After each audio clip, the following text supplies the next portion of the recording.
Welcome to Jokes Room, your daily dose of laughter.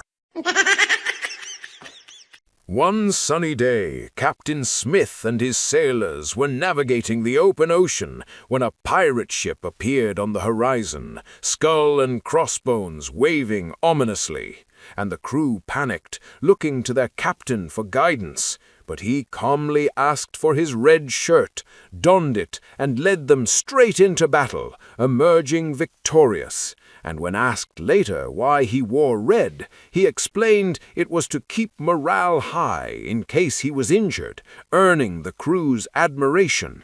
Until a week later, 10 pirate ships appeared on the horizon, and keeping his trademark calm, Captain Smith simply said, "Boys, bring me my brown pants."